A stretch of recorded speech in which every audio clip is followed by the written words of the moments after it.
நேத்து நான் நடத்தின லெசன்ல ஏதாவது டவுட் இருக்கா? நீங்க தான் நிறைய டவுட் கேட்பீங்களே பசங்களா. அதுவா டீச்சர், டவுட்லாம் நிறைய இருக்கு டீச்சர். பாடத்துல மட்டுமா டவுட்ஸ் இருக்கு, வாழ்க்கையே டவுட்டா தான் டீச்சர் இருக்கு. சொல்லுங்க சொல்லுங்க, என்னன்னு கேட்போம். உடம்புல எங்க பார்த்தாலும் வேர்க்குது டீச்சர், ஆனா ஏன் இந்த உதட்டுல மட்டும் வேர்க்க மாட்டுது? டீச்சர் எனக்கும் ஒரு டவுட் டீச்சர். இந்த அடமழை பெய்யும் போது வானம் மட்டும் ஏன் டீச்சர் கருப்பாவே இருக்கு? டீச்சர் இன்னொரு டவுட், பொழுதேனிக்கும் தண்ணியிலேயே இருக்கே இந்த மீன், இதுக்கெல்லாம் சளி பிடிக்காதா? இந்த மாதிரி கேள்விக்கெல்லாம் தீர்வு காண வந்தாச்சு நம்ம ஈஜிஸ் பிள்ளை சமுதாய வானொலியில அறிவியல் அறிவோம் இன்னுங்கிற ஒரு புதிய நிகழ்ச்சி. இது ஒரு அறிவியல் சார்ந்த தொடர். இந்த நிகழ்ச்சியின் மூலமா விடை காண முடியாத உங்க கேள்விகளுக்கெல்லாம் விடை சொல்ல போறாங்க. மறக்காம கேளுங்க. வாரந்தோறும் ஞாயிறு அன்று காலை 10 மணிக்கு அறிவியல் அறிவோம். ஈஜிஎஸ் பிள்ளை சமுதாய வானொலி 90.0. இது நம்ம ரேடியோ, நாகை ரேடியோ.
வணக்கம் நேயர்களே, இது இந்திய அமுத பெருவிழா, மத்திய அரசின் விக்யான் பிரசார், தமிழ்நாடு அறிவியல் தொழில்நுட்ப மையம், அறிவியல் பலகை, நமது ஈஜிஎஸ் பிள்ளை சமுதாய வானொலியுடன் இணைந்து நடத்தும் அறிவியல் அறிவோம் என்னும் புதிய தொடர். இன்றைய நிகழ்ச்சியில் செக்ரி காரைக்குடியின் தலைமை விஞ்ஞானியான டாக்டர் ரமேஷ் பாபு அவர்கள் கூறிய நிகழ்ச்சி. ஸ்பெஷல் கெஸ்ட் இணைந்திருக்காங்க. டாக்டர் ரமேஷ் பாபு சார், அவங்க தான் chief scientist CSIR CECRI Karaikudi. Hi sir. Hello. எங்க காலேஜுக்கு நீங்க கெஸ்டா வந்திருக்கீங்க. அவங்களுக்கு ஒரு 2 அட்வைஸ் சொல்லுவேன்னா நீங்க என்ன சார் சொல்லுவீங்க? என்னுடைய பேர் வந்து பி ரமேஷ் பாபு. நான் என்னுடைய குவாலிஃபிகேஷன் பார்த்தா BE mechanical engineering, MTech machine design, PhD metallurgy in Banaras university. அதுக்கப்புறம் 2 இயர்ஸ் நான் போஸ்ட் டாக் ஜெர்மனியில் பண்ணிட்டு வந்தேன். இப்போ சிக்ரி அப்படின்னா சென்ட்ரல் எலக்ட்ரோகெமிக்கல் ரிசர்ச் இன்ஸ்டிடியூட். இது one of the electrochemical research institute in India. ஏஷியாலே ஒரு பிக்கஸ்ட் எலக்ட்ரோகெமிக்கல் சயின்ஸ்னால் அது சிக்ரி காரைக்குடி தான். இது மாதிரி ஒரு 38 ரிசர்ச் லேப் த்ரூ அவுட் இந்தியாவில் இருக்குது. இந்த 38 ரிசர்ச் லேபு சேர்ந்தது தான் CSIR, council of scientific and industrial research, new Delhi. அதுக்கு ஹெட் குவார்ட்டர்ஸ் டெல்லியில் இருக்குது. அதன் கீழே தான் இந்த 38 லேபு இந்தியா ஃபுல்லாக இருக்குது. For example, electrochemical science and technology ரிசர்ச்க்கு CECRI Karaikudi, leather research institute CLRI Adyar, central food research institute Mysore. So இது மாதிரி பேட்டரி ரிசர்ச் இன்ஸ்டிடியூட்டில் சென்னை யூனிட்டில் சிக்ரியினுடைய இது இருக்குது. அப்புறம் road research institute, mechanical engineering research institute, electronics. So இந்த மாதிரி எந்த ஃபீல்டு எடுத்தாலுமே இது எல்லாமே இந்த 38 லேப்ஸில் இருக்குது. இது வந்து 1947-48 அந்த இயரில் வந்து திரு பண்டிட் ஜவஹர்லால் நேரு அவர்களால் தொடங்கப்பட்டது. ஏன்னா யூஎஸ் அண்ட் யூகே அங்கே இருக்கக்கூடிய சயின்ஸ் அண்ட் டெக்னாலஜி டெவலப் பண்ணுற மாதிரி ரிசர்ச் இன்ஸ்டிடியூட் இருக்க மாதிரி இந்தியாவில் பண்ணணும்னு பண்ணாங்க. ஸோ இது வந்து காரைக்குடியில் வந்து 1947-48 வந்து அடிக்கல் நாட்டி 53 அது ஓப்பன் பண்ணாங்க.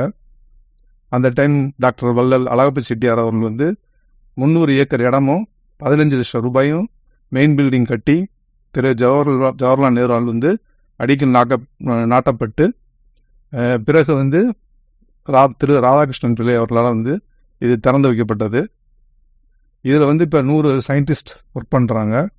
ஒரு 200 டெக்னிக்கல் அண்ட் நான் டெக்னிக்கல் ஸ்டாஃப் ஒர்க் பண்ணிட்டு இருக்காங்க. ஸோ இதனுடைய ரிசர்ச் எதில் இருக்குன்னா பர்டிகுலராக corrosion, batteries, electrochemical science and technology related materials, sensors, இப்போ கரண்ட்டாக வந்து CO2 கேப்சர், வாட்டர் எலக்ட்ராலிசிஸ், இந்த மாதிரி எலக்ட்ரோகெமிக்கல் சயின்ஸினுடைய R&D வந்து மெயினாக எடுத்து எல்லோரும் இங்கே ஒர்க் பண்ணிட்டு இருக்காங்க. இதில் வந்து அட் ப்ரெசென்ட் வந்து ஒரு 140 ரிசர்ச் ஸ்காலர்ஸ் ஒர்க் பண்ணுறோம்.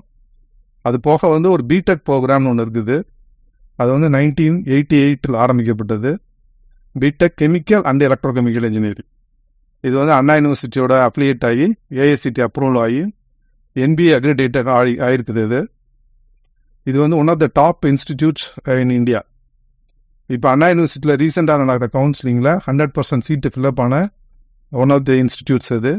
ஸோ இதில் ஜாயின் பண்ணணும்னா நீங்கள் வந்து 35 சீட்ஸ் வந்து அண்ணா யூனிவர்சிட்டி கவுன்சிலிங்கில் இருக்கும். ரிமைனிங் ஒரு 5 சீட்ஸ் இருக்குதா. டோட்டல் அப்ரூவ்ட் ஸ்ட்ரென்த் வந்து 40. 35 வந்து தமிழ்நாடு இன்ஜினியரிங் அட்மிஷனுக்கும், 5 சீட் அதர் ஸ்டேட் கோட்டாவில் படிக்கிற ஸ்டூடெண்ட்ஸ்.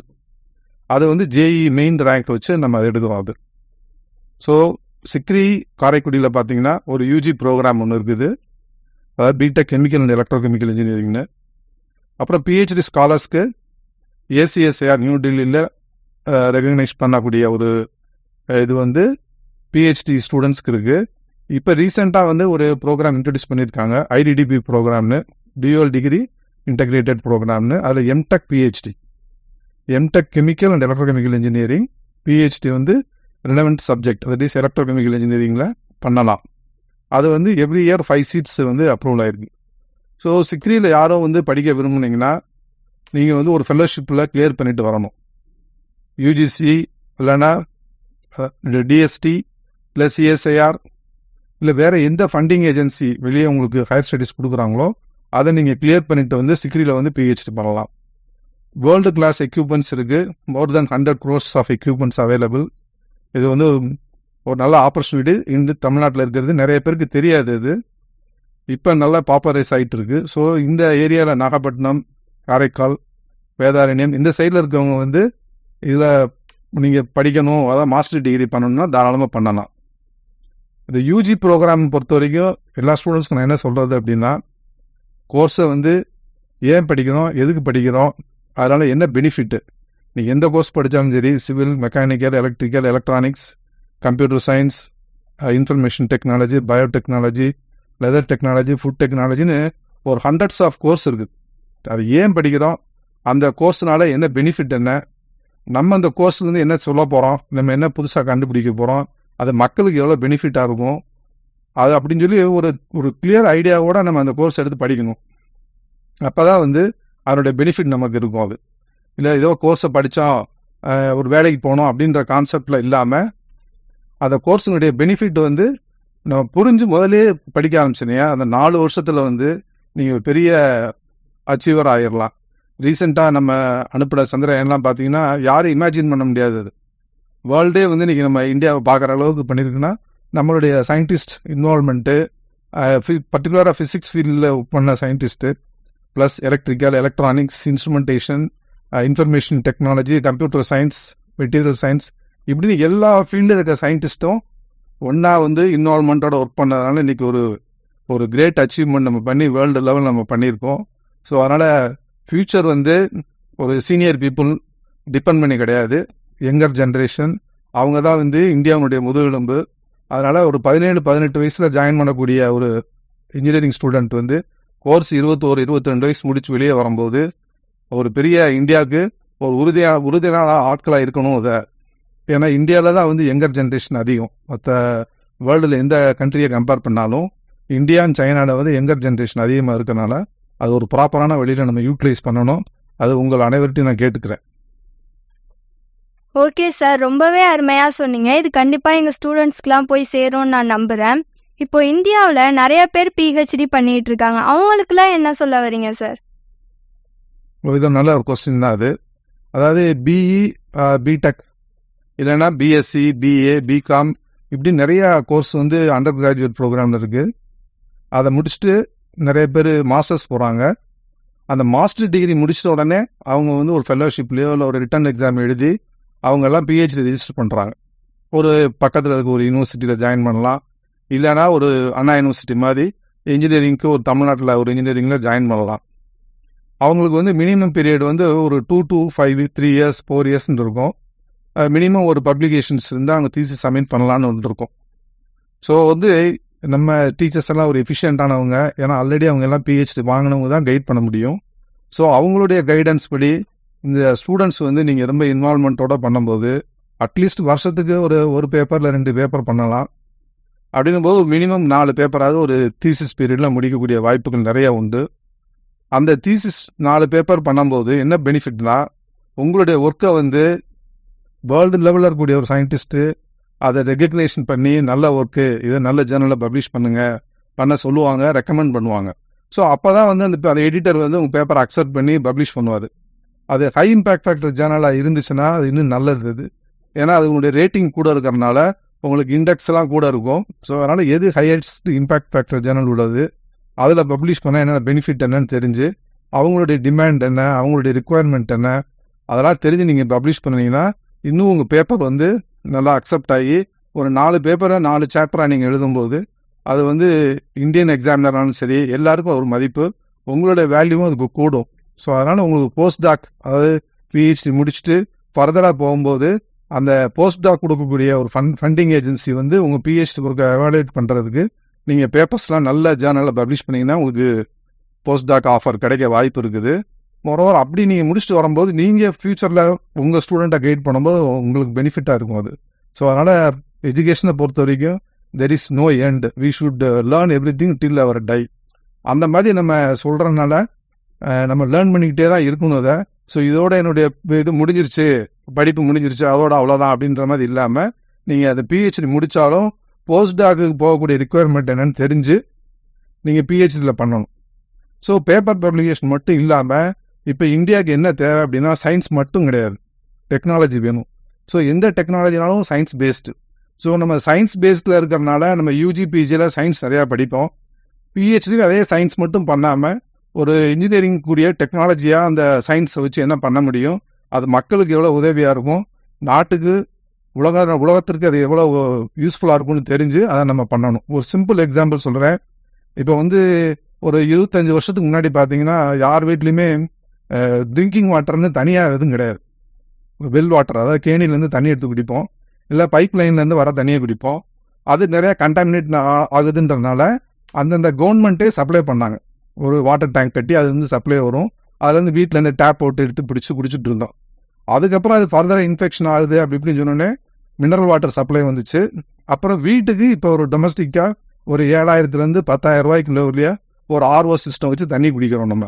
இது எப்படி ஒரு காம்பேக்டாக நம்ம பண்ணி வாட்டர் குவாலிட்டி நம்ம அனாலிசிஸ் பண்ணி பண்ணுறோமோ அதே மாதிரி ஒரு டெக்னாலஜியாக கொண்டு வரணும். ஸோ வாட்டர் பியூரிஃபிகேஷன் நம்ம ஒரு சயின்ஸ் மட்டும் இல்லாமல் ஒரு டெக்னாலஜியை எப்படி வந்து மக்கள் எல்லாருக்கும் அஃபோர்டபுளாக பண்ண முடியும்னு நினச்சி பண்ணமோ அதே மாதிரி எல்லா ஃபீல்டுலையுமே பண்ணலாம். அது வந்து யார் கையில் இருக்குன்னா அந்த பிஹெச்டி ஸ்டூடெண்ட்ஸ் கையில் தான் இருக்குது. அதனால் பிஹெச்டி ஸ்டூடெண்ட்ஸுக்கு நல்ல ஒரு ஆப்பர்ச்சுனிட்டி, நல்ல கைடு, எஃபிஷியன்ட் கைடு எல்லோரும் இருக்காங்க. ஸோ இவங்ககிட்ட நீங்கள் பண்ணும்போது உங்கள் ஒர்க்கு மக்களுக்கு எப்படி போய் சேரும், அது மிக குறைந்த செலவில் பண்ண முடியுமா அப்படின்னு நினச்சி உங்கள் டெக்னாலஜியை டெவலப் பண்ணி கொடுக்கணுன்றது தான் என்னுடைய கருத்து. அதை வந்து ஒரு பேட்டன்ட்டாக ஃபைல் பண்ணிட்டீங்கன்னா அது நமக்கு எல்லாத்துக்கும் நல்லதாக இருக்கும். ஓகே சார், பிஹெச்டி பற்றி இப்போ இவ்வளோ சொன்னீங்க.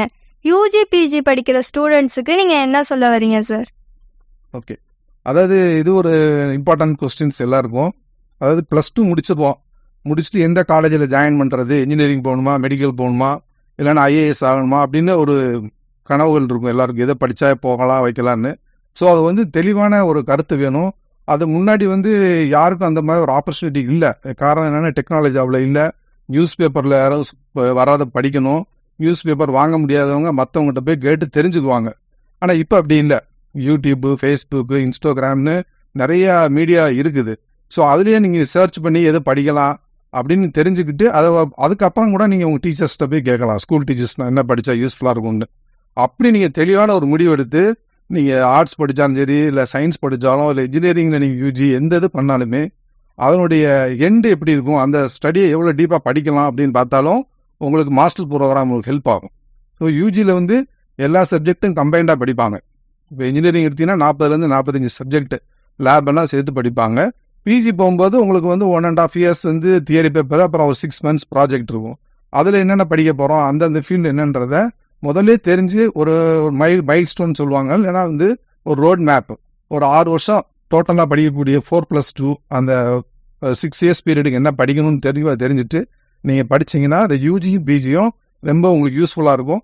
அதுக்கப்புறம் நீங்கள் பிஹெச்டி பண்ணாலும் சரி, இல்லை அந்த மாஸ்டர் டிகிரி வச்சு நீங்கள் வேலைக்கு பண்ணாலும் அது எல்லாருக்கும் அது பெனிஃபிட்டாக இருக்கும். ஸோ இது மாதிரி யங்கர் ஜென்ரேஷன் ஆகக்கூடிய நீங்கள் எல்லாரும் வந்து அந்த நாட்டுக்காகவும் உங்கள் உலகத்தில் பண்ணணும்னு கேட்டுக்கோங்க.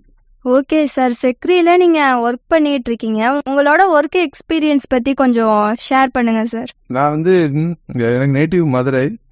நான் +2 வரைக்கும் மதுரையில் படித்தேன். அதுக்கப்புறம் பிஇ மெக்கானிக்கல் இன்ஜினியரிங் வந்து கோயம்புத்தூர் இன்ஸ்டியூட் ஆஃப் டெக்னாலஜியில் முடிச்சுட்டு 1987 அதாவது 1987 டிசம்பர் மாதம் வந்து ஜேஆர்எஃப் ஜாயின் பண்ணேன். அதாவது ஜூனியர் ரிசர்ச் ஃபெல்லோன்னு ஒரு இதில் வந்து ஒரு டிஃபென்ஸ் அண்டு ரயில்வே ப்ராஜெக்டில் ஜாயின் பண்ணேன். அது ஒரு battery development, nickel ion battery development.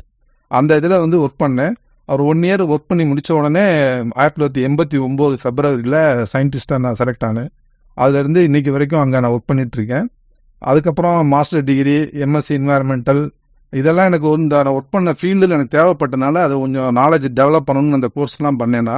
அப்புறம் பிஹெச்டி வந்து கரோஷன் ரிலேட்டட் ஒர்க்கு, அது வந்து பனாரஸ் இந்தியன் யூனிவர்சிட்டி ஐஐடியில் பண்ணேன். அதை முடிச்சுட்டு அதே போஸ்ட் டாக் பண்ணலான்னு சொல்லி ஜெர்மனிக்கு ஒரு 2 years போயிட்டு வந்து, அதாவது அந்த ஃபெல்லோஷிப் வந்து டேட் ஃபெல்லோஷிப்னு சொல்லுவாங்க, DAAD, German exchange academic exchange service. அந்த ஃபெல்லோஷிப்பில் வந்து 97 to 98, அதாவது 97லேருந்து 98, 18 மாதம் ஜெர்மனியில் இருந்தேன். அதை முடிச்சுட்டு வந்து பேட்டரி டெவலப்மெண்ட்டில் ஒர்க் பண்ணேன். அதில் வந்து lithium ion battery, nickel ion battery, nickel cadmium பேட்டரிஸில் ஒர்க் பண்ணிவிட்டு, அப்புறம் என்வாயர்மெண்டல் சயின்ஸ், அதாவது electrochemical treatment of waste water, அதில் ஒரு 8 years ஒர்க் பண்ணேன். ஒர்க் பண்ணிட்டு இப்போ ஒரு 8 years வந்து சிக்ரி பிடெக்கில் டீனாகவும் இந்த எலக்ட்ரோகெமிக்கல் வேஸ்ட் வாட்டர் ட்ரீட்மெண்ட்டையும் சேர்ந்து பண்ணிட்டு இருக்கேன். இது வந்து அட் ப்ரெசென்ட் நான் அதில் ஒர்க் பண்ணிகிட்ருக்கேன். அது போக ரிசர்ச் ஸ்காலர்ஸ்க்கு ஒரு 7.5 years வந்து ஒரு 150 ரிசர்ச் ஸ்காலர்ஸ்க்கு வந்து ஒரு கோஆர்டினேட்டராக இருந்தேன். இப்போ அது டைம் ஷார்ட் முடிஞ்சதுனால நான் பிடெக் ப்ளஸ் என்னுடைய R&D ஒர்க் மட்டும் பண்ணிகிட்ருக்கேன். ப்ரொமோஷன் ஸ்லோவாக எவ்ரி 5 yearsக்கு வந்து இப்போ சீஃப் சயின்டிஸ்டாக இருக்கேன். ஓகே சார், இப்போ வந்து நீங்கள் வந்து சென்ட்ரலில் வந்து சயின்டிஸ்டாக இருக்கீங்க. அப்படின்னுங்கும் போது நீங்கள் ஸ்டார்டிங் படித்தது தமிழ் மீடியமா இங்கிலீஷ் மீடியமா சார்? அதாவது நான் வந்து +2 வரைக்கும் தமிழ் மீடியம் தான் படித்தேன். காலேஜ் போகும்போது தான் இங்கிலீஷ் மீடியமே எனக்கு ஃபுல்லாகவே தெரியும். எல்லா சப்ஜெக்ட்டுமே இங்கிலீஷில் இருந்துச்சு. பர்டிகுலராக இங்கே ஃபிசிக்ஸ், கெமிஸ்ட்ரி எல்லாமே இங்கிலீஷில் இருந்தது. ஸோ அதில் யூஸ் பண்ணக்கூடிய ஒவ்வொரு வார்த்தையுமே எனக்கு புதுசாக இருந்தது. அது உங்களுக்கே தெரியும், தமிழ் மீடியத்தில் படிக்கிறவங்களுக்கு லேப்லலாம் வந்து செய்முறை அப்படின்னு எழுதுவாங்க. ஆனால் அங்கே ப்ரொசீஜர்னு எழுதுவோம், அதில் நோக்கம்னு எழுதுவான், எய்ம்னு எழுதுவாங்க. ஸோ இப்படி எல்லா வேர்டுமே புது வேர்டாகவே இருந்துச்சு எனக்கு. ஸோ ஒரு 6 மாதம் கொஞ்சம் கஷ்டமாக தான் இருந்தது. அதான் ஃபஸ்ட் செமஸ்டர் முடிகிற வரைக்கும். செகண்ட் செமஸ்டரில் கொஞ்சம் ஸ்ட்ரெயின் பண்ணி தான் படித்தேன். ஸோ அதனால் தமிழ் மீடியம் படித்த ஸ்டூடெண்ட்ஸ் வந்து படிக்க முடியாதுன்னெலாம் ஒன்றும் கிடையாது. கொஞ்சம் ஃபர்தர் எஃபர்ட்டாக போட்டுட்டு நல்லா படித்தோம்னா ஒரு 1 yearல பிக்கப் பண்ணிடலாம். இந்த நியூ டெர்மினாலஜி, அதாவது புது வார்த்தைகளை நம்ம சீக்கிரம் கற்றுக்கிட்டோம்னா அந்த சப்ஜெக்ட் புரியறதுக்கு ஈஸியாக இருக்கும். அதனால் தமிழ் மீடியம், இங்கிலீஷ் மீடியம்ன்றதெல்லாம் வந்து நம்ம பழகிறத பொறுத்து நல்ல ஆட்களோட பழகணும்னா சீக்கிரமே இங்கிலீஷில் பேசவும் கற்றுக்கலாம். நேயர்கள் இதுவரை கேட்டது செக்ரி காரைக்குடியின் தலைமை விஞ்ஞானியான டாக்டர் ரமேஷ் பாபு அவர்கள் கூறிய நிகழ்ச்சி. என்ன நேயர்களே, அறிவியல் சம்பந்தமான நிறைய விஷயங்களை இந்த நிகழ்ச்சி மூலமா தெரிஞ்சிருப்பீங்க அப்படின்னு நம்புறேன். இது இந்திய அமுத பெருவிழா, மத்திய அரசின் விக்யான் பிரசார், தமிழ்நாடு அறிவியல் தொழில்நுட்ப மையம், அறிவியல் பலகை, நமது இஜிஎஸ் பிள்ளை சமுதாய வானொலியுடன் இணைந்து வழங்கும் அறிவியல் அறிவோம் என்ன புதிய தொடர். அடுத்த தொடர்ல கண்டிப்பா உங்க எல்லாரையும் நாங்க சந்திக்கிறோம். அதுவரை உங்களிடமிருந்து விடைபெறுகிறோம். நன்றி, வணக்கம்.